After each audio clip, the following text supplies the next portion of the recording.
Good morning, good afternoon, everyone. Hello and welcome to our webinar series, Next Steps in COVID-19 Response in Long-Term Care and Retirement Homes. In today's webinar, we are pleased to be hosting a discussion on updates to vaccination and infection prevention control practices as we go through this latest wave of the pandemic. I will be moderating this session from my home office in Ottawa, Ontario. I would like to acknowledge that my home office is on the unceded, unsurrendered territory of the Anishinaabe Algonquin Nation. From this territory, we are pleased to offer today's webinar with French simultaneous interpretation. If you would wish to listen to this session in French, then please select French from the interpretation menu at the bottom of your screen. We invite you to use either official language when entering your questions and comments in the chat box. This session will be recorded and a summary will be made available to review or share with your colleagues after the session. So the Long-Term Care Plus program and webinar series are based on the Reimagining Care for Older Adults report that was published in July 2020. This report focused on 6 promising practices in 6 key areas that have the potential to reduce the risk of future COVID-19 outbreaks and or mitigate their effects. We are also pleased to offer this program in partnership with many different partners from across the country, including BC Patient Safety Quality Council, New Brunswick Association of Nursing Homes, CADIF, and CMA Foundation. Before we get into the discussion, I just have a few announcements to make. We wanted to let everyone know that Statistics Canada, in collaboration with Health Canada, the Public Health Agency of Canada, and Canadian Institute for Health Information, are conducting the Nursing and Residential Care Facilities Survey from January 4th to March 31st, 2022. This survey will allow Statistics Canada to collect comparable data on nursing and long-term care facilities in Canada, and will also help them to better understand the extent to which care facilities have been affected by the pandemic, including staffing, standards of care, and gaps in skills and training. For more information on the survey, please go to the web address shown in English and French, and we will also add it in the chat. Our second announcement is regarding the new CSA standard operations and infection prevention and control in long-term care homes, which is now available for public review until April 11th, 2022. There will be a bilingual information session held for frontline and operational long-term care staff on February 18th, 2022 via Zoom. We will put the link to the draft standard and the information session in the chat, but please feel free to reach out to healthandwellbeing@csagroup.org if you have any questions. And a third announcement, which is not on our slide, but as many of you know, the public consultation for the National Long-Term Care Standards that have been put out by Health Standards Organization are open for public review, and they are also looking to conduct virtual visits with residents of long-term care homes across Canada in the upcoming months to gather additional information and to inform the new long-term care standards to build on the 350 residents that they've heard from so far.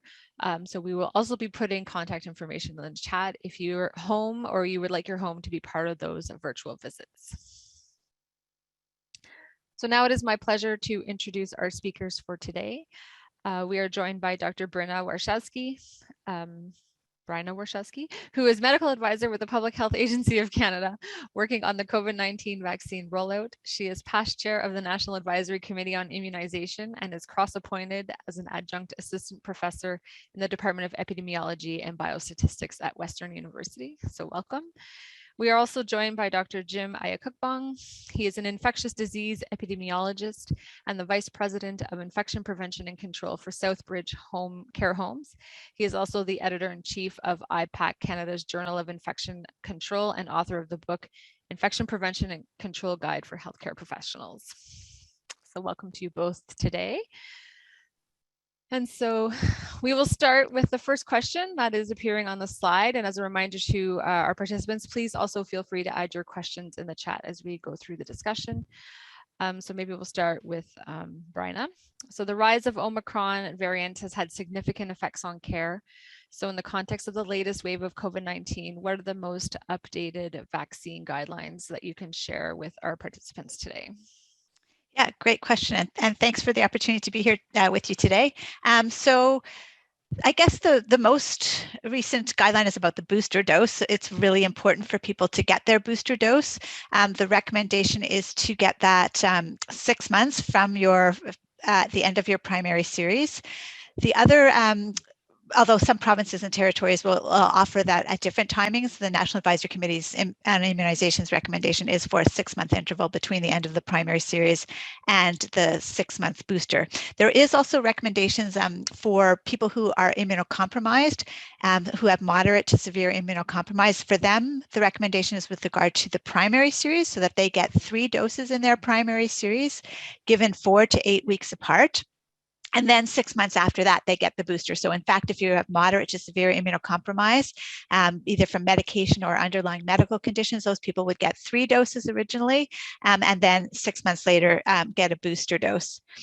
The other new guidance is from NACI. It's a suggestion, basically. It's about people who have had previous infection, who have recently been infected. They're saying that you can wait to get your booster dose, particularly, or your primary series, but in this case, it would be the booster dose most importantly. So if you've had a recent infection, then you can wait 3 months to get your booster dose if you haven't already had that dose. Or 6 months from your primary series, whichever is longer. So if you're like at 5 months and you're due for your booster dose, but you've been infected, you can wait then 3 months from that. But if you're 2 months from your and you've had a recent from your primary series and you're had a recent infection, then you would wait up to the 6 months from your second dose to get your booster dose. So that's a suggestion, and it's based on the fact that we know that you do get some reminder of your immune system from a previous infection, and you want to make that allow that previous infection to help you make a good immune response, and so that takes a bit of time, and so that's why you can wait the 3 months, and that's also why they recommend 6 months from your last dose to your booster dose. All of that is to allow a good immune response to mount. Thank you. And before we ask Jim the same question from an IPAC protocol perspective, there's a question in the chat that's actually quite timely with what you just shared. So how recent is recent infection with regard to the NACI recommendation about delayed booster? So they're saying that for the primary series, you can wait 2 months to get your next dose, and for the booster dose, you wait 3 months to get your next dose. So basically, they haven't said anything about recent, but it only applies if you've had something in the past 3 months. You have to be 3 months from that infection. So really, it only applies back to anybody who's still within that 3-month period. If you've had an infection beyond, before 3 months, then you would just be waiting the 6 months between your primary series and your booster to get that booster dose. So it's really within the past 3 months where it's relevant, right? So if you've had something, a month ago, you would wait 2 months. Unless it's still too short for your booster based on that 6 months between your second dose and the time for your booster, then you would wait the 6 months from your second dose. Great, thank you. And now, Jim, over to you. Same question. So in the context of this current wave of the pandemic, what are the most updated IPAC guidelines and that are applicable as we move forward? Thank you. Thank you so much, Tanya. Before I start, I'd like to say happy Valentine's Day to everyone out there. And also, as someone who is in the sector, I would like to use this opportunity to say that I'm incredibly proud of the work that has been accomplished by the sector. We have indeed felt the brunt of the pandemic, partly due to the nature of the demographics of our residents. And we have certainly learned a lot. Unfortunately, we learned the hard way. And it's my hope that the lessons learned will go beyond the pandemic. So coming back to your question, Tanya, I don't think that there's a lot of things that have changed so far as IPAC is concerned. In the contrary, I think we've instead come to an era of IPAC consciousness. We have seen earlier waves of the pandemic driven by earlier variants and the Omicron variant. And it's not clear if this is the last variant. We know that there are at least 4 subtypes of the Omicron variant. And I think that even though we're seeing easing of restrictions across the provinces and territories, for example, we expect to see residents being able to go out a bit more often for both days and overnight visits. We expect to see, visitations to long-term care homes. But as we do this, we have to do it in a safe way, because as we all know, although the vaccine really prevents hospitalization, the risk of severe disease and death, we continue to see infections even amongst those who are deemed to be fully vaccinated. Therefore, IPAC is still our best course of action. We have to continue to ensure that we are diligent in our IPAC, even though the sector is now kind of more open to visitors, both essential caregivers and general visitors. We have to make sure that we continue to screen and test people who visit the homes and exclude those who are symptomatic, those who have history of exposure to high-risk exposure in the communities. You know, we have to ensure that the number of people who are able to congregate in the home is kept to a level that we can ensure physical distancing as much as possible. And amongst all, we have to really encourage vaccination. Okay, I know there's a lot, more discussion about the vaccine mandates and things like that, but we all know that even though we're seeing infections amongst vaccinated long-term care residents, the risk of hospitalization, the risk of severe disease is significantly reduced. And that's what we want to achieve as we prepare to navigate through this wave and be prepared for any future waves. So just another follow-up question to you, Jim, as one came in the chat.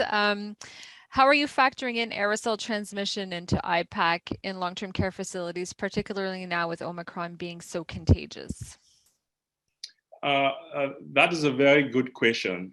And I think there is a long-term solution to that question. And the long-term solution is long-term care standards, the standard of long-term care homes. How would that look moving forward? It has to be in a way that it takes into consideration the need for an improved ventilation, the need for negative air pressure rooms to isolate residents if they become positive, but before we get to that point, what do we do at this time, especially for those homes that have been built maybe 60, 70, 80 years ago? I think across the country, we've seen an increased use of what they call HEPA filters, HEPA scrubbers. Those devices are meant to be able to filter in air from the surrounding and to the HEPA high efficient particulate filters that are endowed in the devices and send out somewhat purified air. So that is deemed to be really helpful, especially with the hypothesis, I'll call it hypothesis, that COVID-19, the Omicron variant, there's a potential for it to be aerosolized and transmitted by airborne means. But I think that for most long-term care, the nature of our ventilation systems doesn't really provide enough opportunity for us to deal with airborne infection control, and that is a challenge. And I am hoping that the portable HEPA filters or portable HEPA device have been really helpful to mitigating this risks. But in the long term, I think there should be more focus on healthcare construction standards, long-term care construction standards to account for the potential of airborne disease control. Thank you. I see a few more questions have come in, but I'm going to move on to the next one, but then I'll bring back those two questions that have come in. So maybe Bryna, we'll go to you next. And the question is, what are some of the vaccine challenges anticipated to continue as we navigate what looks like to be a 2022 of continuing pandemic concerns? And in what ways can some of these challenges be mitigated in long-term care? Yeah, that's a really interesting and good question. So, I mean, I think the biggest challenge is we know we need a booster now, right? And as Jim mentioned, we know that we're not seeing the protection from 2 doses against either infection or severe disease. We know that that's falling away with time. We are getting some reasonable protection against severe disease with 2 doses, but we really get good solid protection against severe disease with 3 doses. The questions going forward are, is that protection that we're getting against severe disease with 3 doses going to sustain itself? Is it going to last, or is it also going to fall off with time? And we're seeing a bit of suggestion that it might decrease over time. There's a couple of studies that suggest that even with 3 doses, you get really good protection against severe disease. But as you go out, a number of weeks and months from that 3rd dose, it might be that that protection will fall off. So that's going to be very important. I think the most uncertain thing that we have is what's going to be the future. So what happens after Omicron? Like, we clearly see that Omicron is decreasing. We're seeing less hospitalizations, less cases. But what will be the future? Will we see another variant? Will that variant be more transmissible, less transmissible? More importantly, will it be more severe or less severe? And what will it be related to? So will it be more similar to the earlier strains that we've seen, which is what Omicron was? It was more similar to sort of the initial strains, or will it be more similar to the Delta strain that circulated more recently? And what will be the impact of our current vaccines, the new vaccines, and future vaccines on that? So I think as a planning parameter, we should keep in mind that we will probably need a booster at some point after the 3rd dose, so a second booster at some point in the future. When exactly that will be, we don't know. And with what strain or formulation or type of vaccine, we also don't know. But I think really important in planning is to have the infrastructure in place in long-term care to rapidly deliver that booster dose when it becomes needed. And I think already long-term care facilities have had lots of preparation because they've delivered 1, 2, 3, sometimes 4 doses already. So I think that there's good infrastructure, but to make sure that that's well planned for. How would you rapidly deploy a vaccine that's another booster should that be needed? And how do you encourage residents and staff? And I think residents, the coverage rates are very high, but it's also staff to make sure that they understand the importance of all the doses and that they stay up to date with their doses. So same question to you, Jim, but with an IPAC perspective. So what are some of the IPAC challenges that are anticipated to continue as we navigate into 2022, and some of those mitigating factors that we can put in long-term care? And perhaps if you could wrap in the question around the N95s, I think that would be really great, because a few people have been asking about whether or not N95s should be worn for staff, visitors, and so on. Yeah, thanks, Tanya. I think the main challenge is going to be on sustainability of practice, of IPAC practice, and dealing with complacency. There's no saying that people are tired, people are stressed, people are anxious. And I'm sorry, but I don't really have, any consoling response to that. The truth is that IPAC has come to stay in long-term care. It took a pandemic to bring us to the point. And what we need moving forward is IPAC consciousness in long-term care. We have to move from the pre-COVID status to the post-COVID, which means all the things that we've put in place so far has to be sustained. There is not going back to pre-COVID. And because there are a lot of questions out there in the horizon. Are we going to be going back to some of the pre-COVID guidelines, or how does it look like? And the honest answer is that we're not going back. What we have learned so far has to stay. There must be sustainability of practice. We must deal with complacency. So this means we have to step up our game. Every home, every long-term care should have a dedicated IPAC specialist who is responsible for the IPAC program. I know some jurisdictions have already mandated long-term care homes to have a dedicated IPAC lead. Pre-COVID, we had to get a lot of support from partner hospitals and the health units. But that internal IPAC capacity in long-term care is really required.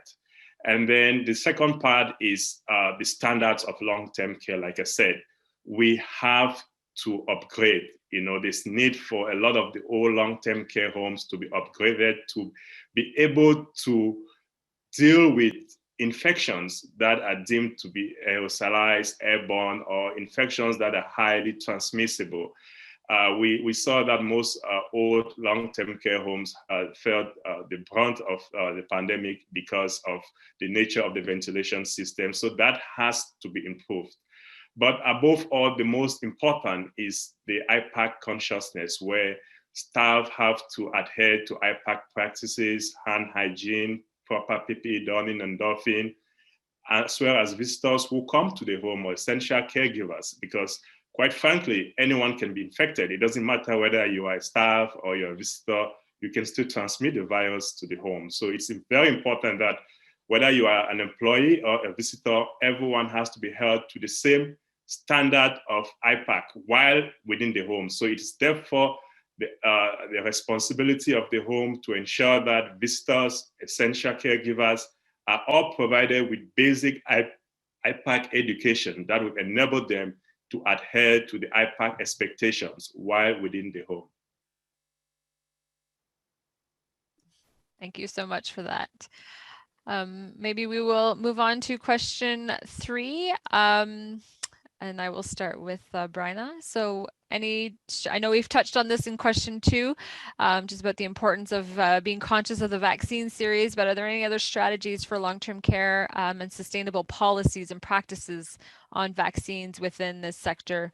And in your opinion, should any of the measures be rolled back after the most recent waves, and how do we move forward? Yeah. I mean, I think vaccination policies in long-term care are interesting because initially when we thought that vaccines could prevent transmission, right? So at first, when we had 2 doses of vaccine and we had the, alpha strain circulating as an example, when you were vaccinated, you were much less likely to get infected and therefore much less likely to transmit in the facility. So being vaccinated was very important, not just for the residents to keep them well, but also for the staff so they didn't introduce infection into the facility, and the visitors so they don't introduce infection into the facilities. So what we're finding with Omicron and 3rd dose is that you do get a reduction in the ability to be infected, and therefore also the ability to transmit. So transmission is dependent on infection. If you're not infected, you can't transmit. If you are infected, then you might be less infectious, but you can still potentially transmit. So we are finding that the 3rd dose does offer you some protection against infection. Not perfect. It's not like 90%. It's like 60% originally, and it will probably fall away, get lower with time. But there is a benefit to the person who's vaccinated with their 3rd dose of not becoming infected, and therefore less likely to become infected, and therefore less likely to transmit. So in terms of policies for long-term care, there is a benefit to making sure that people are vaccinated, that staff are vaccinated, not just for their own health, but also so that they don't transmit to residents, and also that visitors coming in are vaccinated so that they, especially with the 3rd dose, so that they don't transmit.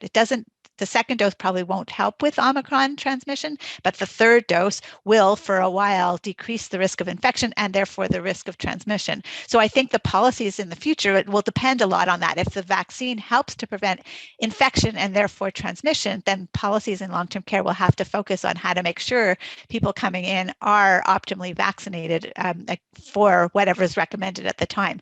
If they don't prevent transmission, then that's a different story. Then it's really about preventing, keeping your staff well so that they don't end up off and absenteeism being a problem, and then keeping your residents well and out of hospital by vaccination. So it depends on the properties of the vaccine and what they're able to do. But if they are able to prevent infection and therefore transmission, then policy should reflect that. And that's something I think that needs to be planned for, as well as how to promote vaccine and how to rapidly deploy vaccine, as we've talked about before.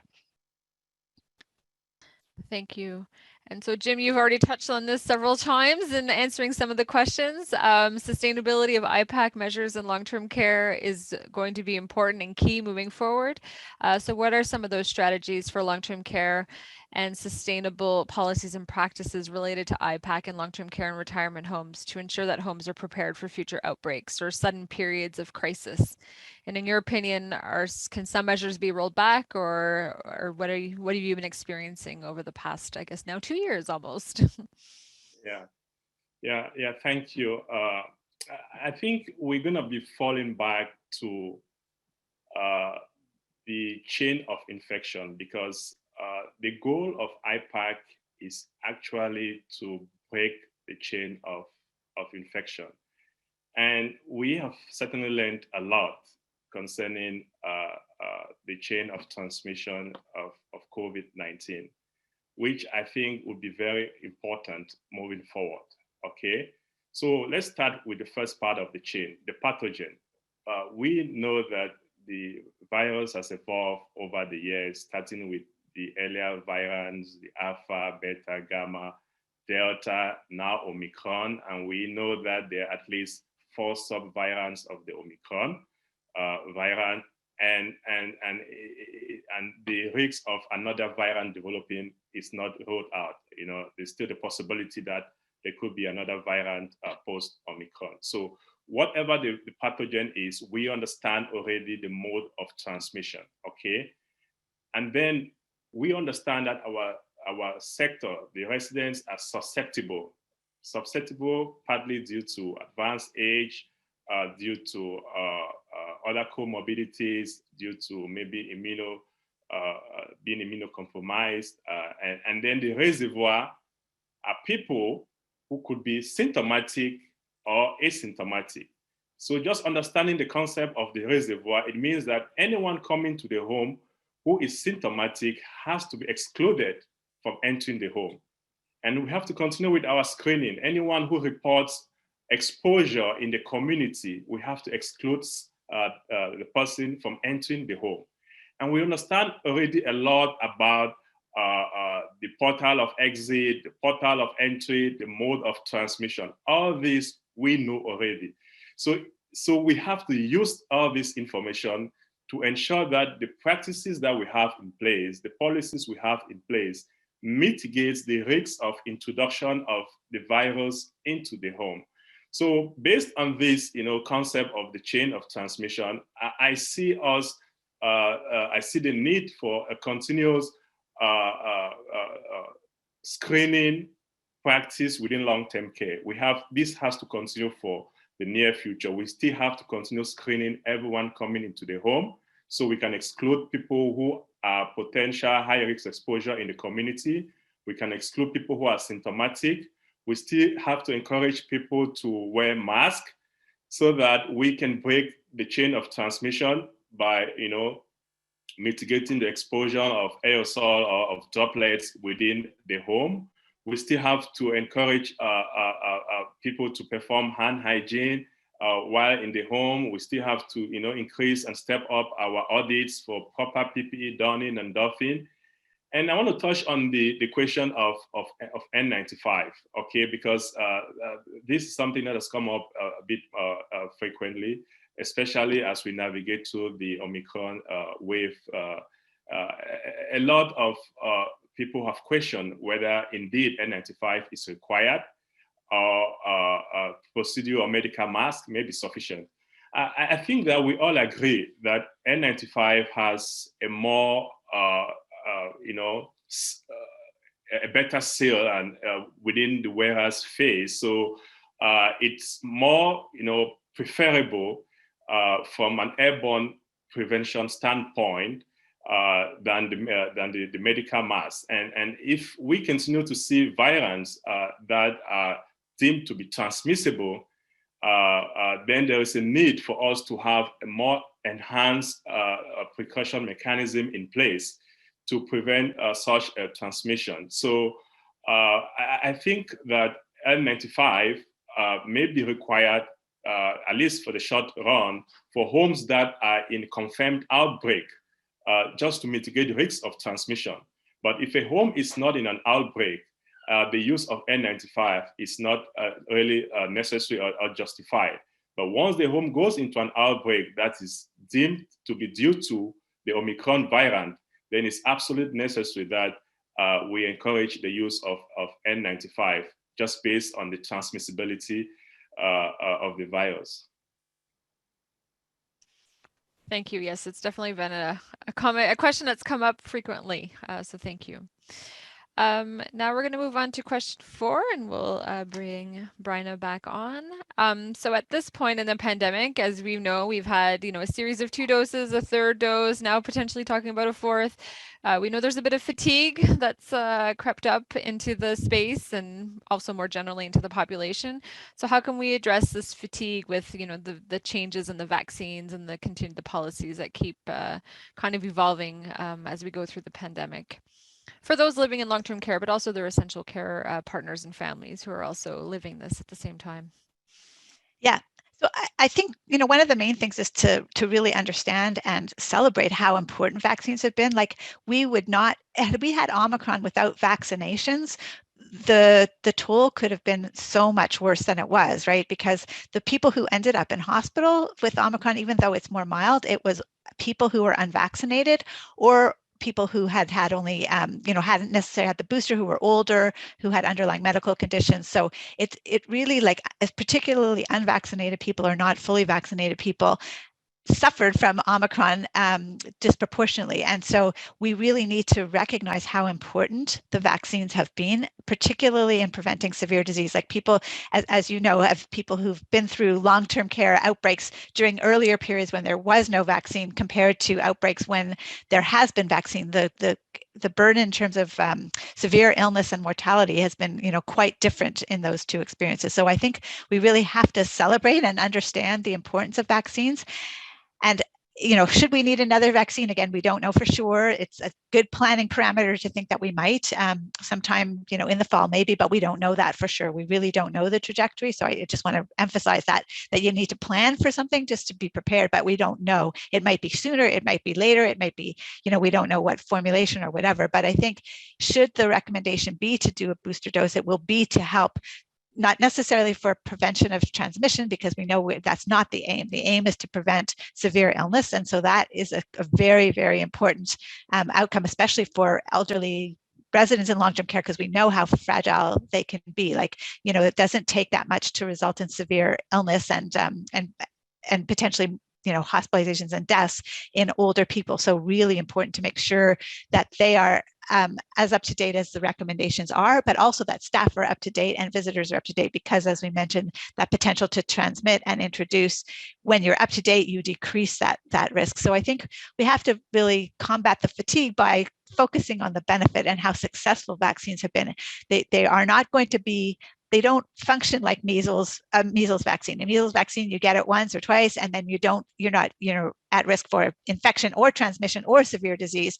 These are different types of vaccines. This is a different type of virus, because it's a mucosal respiratory virus. And so we are going to need continual reminders, potentially, for sure, for transmission decreasing, but even potentially also for severe disease. And we need to be prepared for that in the future, that we will likely, unless the virus does something miraculous like disappear, which most people are saying is not that likely. But assuming it continues to circulate at some level, we may well need to reinforce our protection, particularly for severe disease, potentially also for infection, and just be prepared for that, but recognize how important the vaccine has been, and then therefore how important the boosters or subsequent doses will be to maintain that high level of protection of our frail residents against severe disease.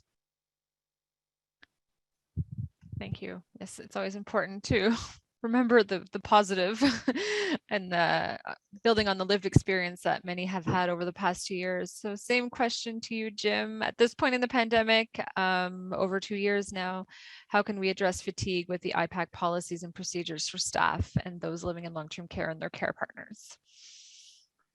Yeah, Tanya, this is a good observation. And we all would agree that the last 2 years has been tough for those working in the sector. And as part of my post-outbreak debrief with my team, this is something that we discuss regularly. And I think that there are a few things I'd like to share with the group today. The first is, we need to have more mental health and counseling support for staff. The staff working, or those working in the sector, have gone through a lot of stress, a lot of anxiety over the past couple of years. We also need to be looking at work-life balance. for staff. We need to give staff some time off to to disconnect and then come back to work. And then above all, we need to be looking at employees' appreciation and recognition programs. I spend a lot of time working on the units, just saying thank you, thank you, thank you. There's just no limit to appreciate people, to let people know that they are heroes in one way or the other. Their efforts have been recognized, and that appreciation is really necessary to deal with the burnout, with fatigue and mental health for staff.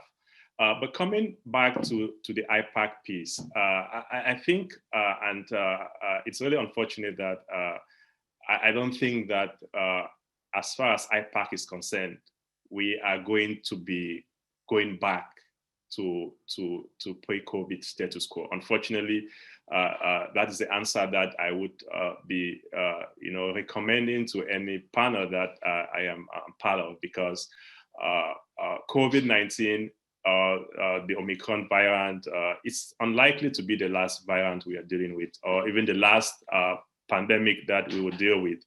And it's obvious that because of demographics of our sector, we will always be felt, we will always be hit by any epidemic or any pandemic. So our IPAC has to be at the best. Unfortunately, that's the reality. So there has to be a shift of mindset. We have to shift our mindset, especially those working in long-term care. We cannot avoid hand hygiene because we want to save time to provide care for the resident. So hand hygiene has to be viewed as part of the care. If it takes me 5 minutes to feed a resident and it takes me 20 seconds to perform hand hygiene, the time dedicated to the resident feeding is 5 minutes, 20 seconds, and not 5 minutes. So we have to change our mindset. Because sometimes I go to the units, I go to the floors, and I hear employees saying, "Oh, the time I used to don or to wear all this PPE is taking off time that I'm supposed to care for the residents." So that is the mindset we have to change.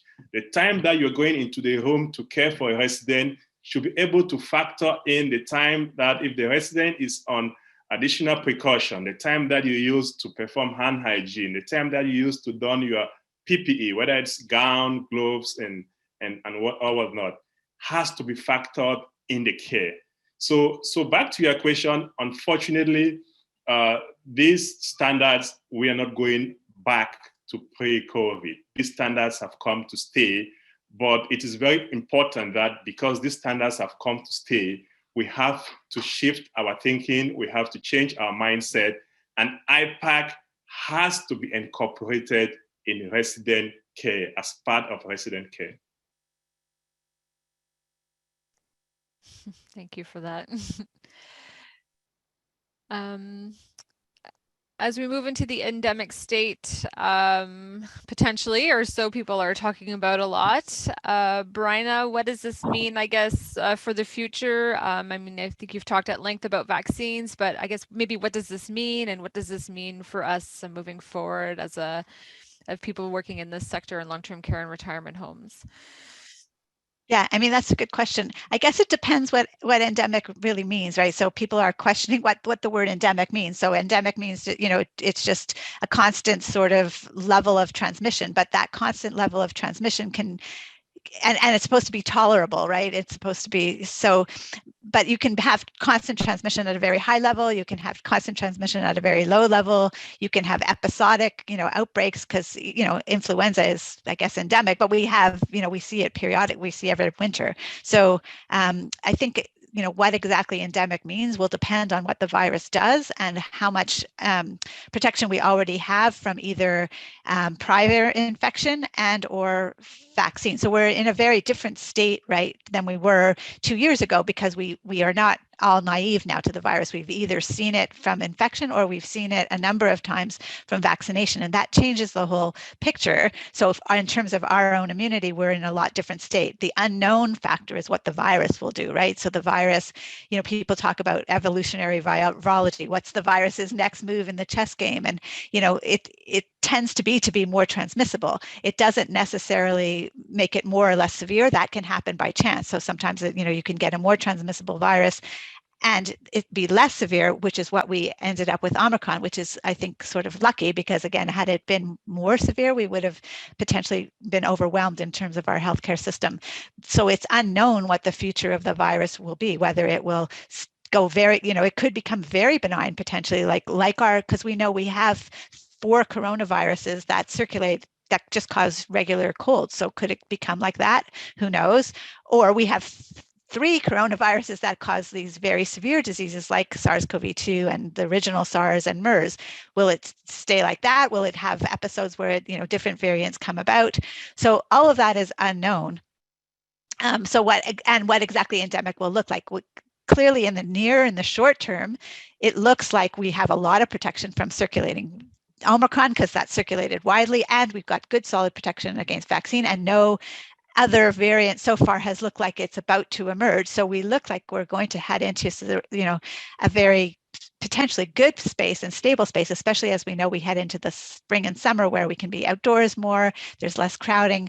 We don't know exactly the seasonal patterns of Omicron going forward yet. We don't know if it's going to be like flu, like every winter we'll see it or whatever, but at least in the short term, it looks like things might be okay. So this is a chance to do some of the things I think that Jim suggested is, you know, make sure people have a break, look at policies and procedures, reinforce infection control, reinforce surveillance, reinforce communication mechanisms, outbreak preparedness, ready to give the next dose of vaccine if we have to. So looking at all that preparedness, then going forward, what will happen is it's very hard to know because we don't know where the variant's going to come from, the next one, what it's going to look like, how transmissible it's going to be, how our vaccines will work against it, whether we'll need new vaccines, how quickly those new vaccines will become available. So it's all a big unknown. So I think, you know, the preparation and planning is about the foundational elements, which is infection prevention and control, as Jim has mentioned a number of times, key foundational, but communication, outbreak preparedness, resiliency, and I think also looking at how we do things differently, because we know we can't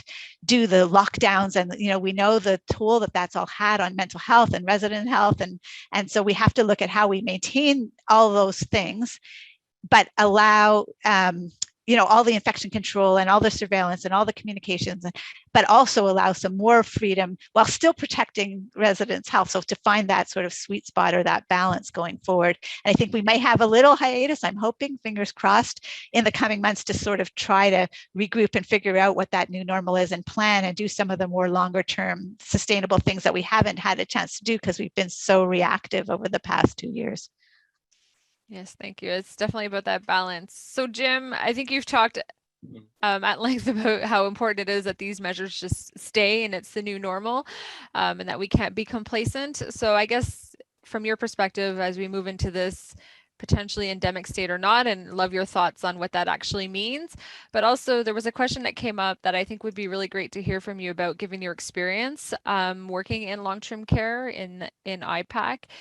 Is how have you different strategies that you have potentially used to integrate these IPAC practices into the long-term care space, and how do you keep them, I guess, how do you keep the momentum going and people motivated to continue? Because we know that they've, you know, it is an evolving evolution over the past 2 years.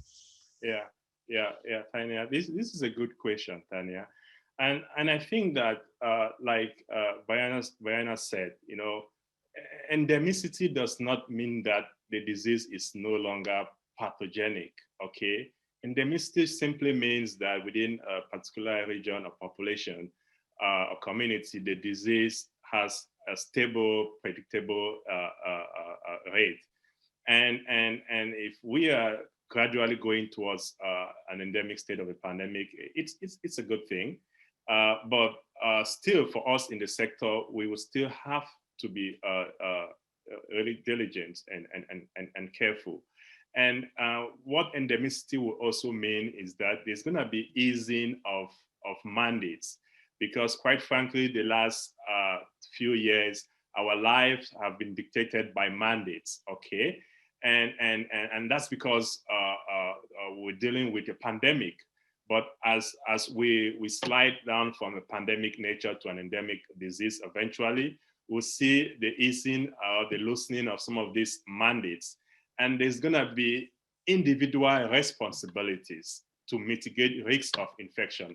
Let me take the case of malaria. I come from Africa originally, and as you all know, malaria is endemic in Africa. So I just want to use this experience to kind of explain what we are likely to see in the weeks and months ahead. Okay, since malaria is endemic, what do people do in this region? People put screens on their windows and doors, and in some places, people have mosquito nets covering their beds so that when they're sleeping at night, since the mosquito is prone to feed at night, they are protected against the mosquito bite and obviously against malaria. So what this simply means is that they have learned to live with the vector, and they are applying strategies to be able to mitigate the risks of infection from the vector or to get the disease. It's the same thing with the COVID. We would learn to live with it. Some of those mandates and restrictions will be eased, but still, as operators of long-term care, we have the responsibility to make sure that we mitigate risks as much as possible. Let me take the example of Ontario, where I am based. Residents can go out on day absences and even overnight absences. But as a long-term care home, what do we do? Before residents go out, we have prepared a small Ziploc bag where we have hand sanitizers, we have masks inside, and then we have some IPAC, guidelines for them, and we hand it over to them. Okay, sir, Mr. John Smith, please have a nice stay outside. Please have this with you. Have your hand sanitizer, have your mask, and use them as needed. Okay, visitations to long-term care homes will continue, but people who come to long-term care homes have to be screened. Do you have a fever? Do you have a cough? Do you have whatever signs that could be consistent with acute respiratory infections? You have to disclose those signs or symptoms to us. And if you don't pass the screening, you'll be excluded from the home. If you pass the screening, you'll be led into the home, okay? Have you had high-risk exposure to someone in your household who is COVID positive? Yes? Okay, we prefer you not to come at this time. Please, you have to self-isolate. So there's gonna be that opportunity where public health mandates will be reduced, and the home would have the onus to be able to mitigate risks at the home level. And individuals, whether employees or residents, would also have the responsibility to be able to protect themselves in some way. Like Dr. Wachowski said, if a booster dose becomes available, we encourage people to get the booster dose because it reduces your risk of being infected in the first place. And if you happen to be infected, it reduces your risk to develop severe disease or hospitalization or even dying. Okay, so that is the first strategy. But apart from that, the basic IPAC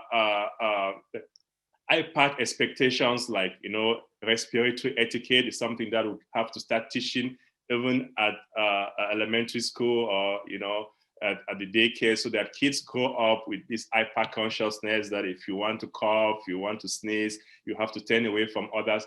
Those things are things that, quite frankly, they have come to stay, and we only have to continue to be better in those things. I like your message about individual responsibility, whether it be the individual person, the individual responsibility of the long-term care facility as we move into this this new state, so that it resonates with me for sure.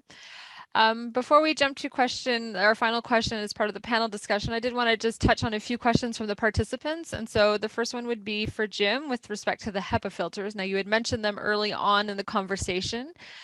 So are you aware of any studies that suggest HEPA filter technology works in combating COVID? This is an evolving science, I would say, Tanya. But we know already from dealing with other airborne infection transmission precautions, we know that increasing the air number of air exchange in the home helps to clean the home from airborne particles. So that's something that is quite documented in the science. And there's a hypothesis that the Omicron variant could be transmitted by airborne means. Just because of its infectivity, we see how transmissible it is.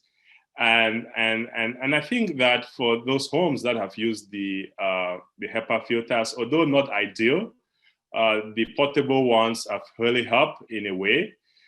Typically, the HEPA filters or the negative air pressure systems are built in the HVAC system, where they extract air from the surrounding and filter the air and then exhaust the air either to the outside or back into the home. That is the ideal practice for airborne infection control. But in the absence of that, during the Omicron wave, we've seen long-term care settings having the portable air filters. And in my opinion, they have been able to provide that level of air purification, at least, not to the level expected, but at least have helped to, increase the air exchange in the home and purify the home to an extent of airborne particles or airborne infectious agents.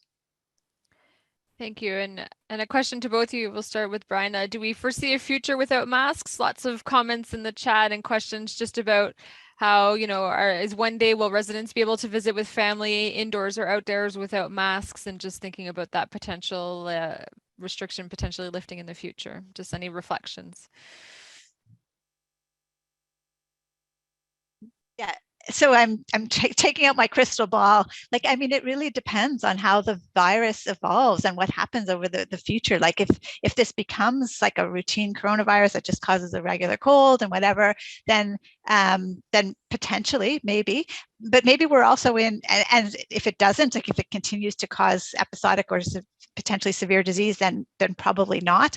But maybe we're into a different paradigm altogether. Like maybe we are collectively, not just in long-term care, but everywhere, into a paradigm where, come the winter season, we all put on a mask. We put on a mask when we go to the grocery store. We put on a mask when we go to long-term care. We wear it in long-term care, because we've actually shown that, we can mitigate influenza every year. So aside from our influenza vaccine, which has been our main strategy and outbreak control year after year, we've actually controlled influenza with our means to control coronaviruses, or SARS-CoV-2. So maybe that's something that we will look at in the future, that, starting in September or October, I'm, hypothesizing here and making it up, but that might be a potential that, every winter we do put back on our masks, both as visitors and as staff, and potentially as residents and in the community when we're going to the grocery store.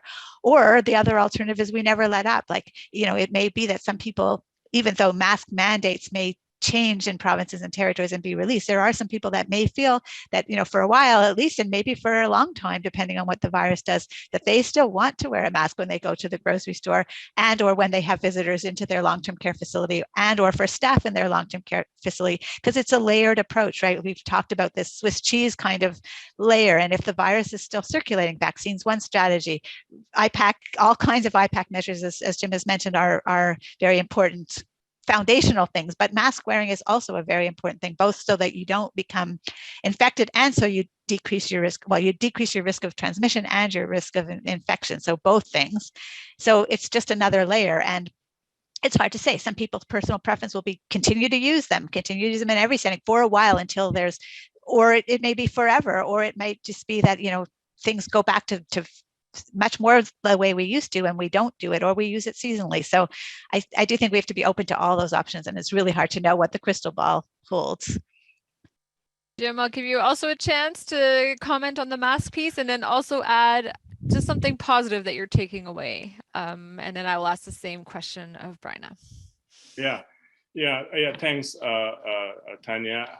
I think for the mask piece, these are mandates, okay? And like I said previously, we will eventually get to a point where mandates will be maybe lifted, and still there will be individuals who would prefer to still have their mask on. So we're gonna be getting to the phase where it's gonna be individual responsibility. But I don't think we are there yet. We're still dealing with the Omicron wave, and we don't know exactly what holds ahead for us. So the mask mandate might still stay in place for a little while. I'm not sure exactly how long. But even when that mandate is being removed, I think it's going to be an individual choice whether they feel safe to go in a crowd without a mask or with a mask. And lastly, just to wrap up with your question about what is positive, I think the positive piece for me here is that when we rely on the science and we all do our part, things really go well. The practice has been driven by what we get from the science, either in terms of the efficacy of the vaccine or the efficacy of those mandates like masking and social distancing and so on. So I think that's a positive. You know, we rely on the science, and the next thing I like to state also is that when people come together, when people work together, they are likely to get better results. As a sector, we all pull it together, and there's every reason to celebrate that we have eventually come out of this pandemic, even though it's not over, but at least from the peak of it so far in a very strong way. So that speaks to the resilience of members in the sector, and this is an opportunity to reach out to everyone and say, good job. We have to continue until the battle is over. Thank you for that. Raina, any positives? Yeah, just to come back to the masks for one more time, I do want to say that I think the masks are really important and that they should be one of the last things to go. Like if you have masks and vaccinations together, you have a really important barrier. And so as long as there's the potential risk for residents and from whatever circulating, then I think for staff and visitors that it's a really important ongoing strategy until we really get back to something that's much more normal. In terms of positives going forward, I mean, as Jim was saying, like we've learned a ton about the science. Like, so this has been not, a devastating experience, all around, but there are some positives. We've learned a lot about the science. We now understand how respiratory viruses transmit. We had this, dichotomy of it's either airborne or droplet, and we now know that nothing exists. It's all a continuum, that respiratory viruses all spread on a continuum between droplet and airborne and aerosolized. And so that's why masking is a very important strategy. So we've learned more about how to control influenza, how to control other respiratory viruses, as well as this. We've learned a ton about vaccines, like these novel technologies for vaccines, mRNA vaccines and other novel technologies. Like we've learned a ton about them, and that has huge potential in terms of other pathogens going forward. I think we've also learned a lot about our resiliency and how important it is to support people, to make sure that there's good infrastructure in long-term care and well-resourced and well-staffed and well-trained and well, just that how important our more susceptible populations are, like long-term care, like homeless, like low-income communities, racialized ethnic communities. Like it's really, we've learned how important it is to be sure that we have equity in our policies and we support those communities that were more affected, including long-term care, because the burden in long-term care has been huge, and we have to figure out how to put the system fixes in place. We've shown we can do it in an emergency, urgent way, but we have to figure out the longer term, more systemic issues to try to get more equity in our society so that there isn't this disproportional impact of future pandemics and other crises going forward. I know there's still lots more questions in the chat, so we will endeavor to get them both to Jim and Bryna to make sure that we can respond to all of them. Thank you both so much for joining us today and just giving us your perspectives on both IPAC challenges and positives, and as well as the vaccine related to the vaccine in this constantly evolving pandemic, and echoing both of your thanks to the long-term care sector. We have also seen and been part of some of the great that's come out of the sector in response to the pandemic, and that's really important to celebrate and to recognize, especially as this has gone on for 2 years and we know that people are tired, and that resiliency is really amazing. So our next virtual learning series webinar will be held on March 14th, where we'll be talking about data and measurement. And our next long-term care huddle is on February 24th, where we will be continuing the conversation on addressing moral injury and long-term care, as it's noted that mental health supports for the long-term care workforce is extremely important as we move forward. So thank you again, Bryna and Jim, for this really great conversation. We really appreciate it. Thanks for the opportunity. Thank you. Thank you so and thank much. You. And thank you to everyone who participated on our call today.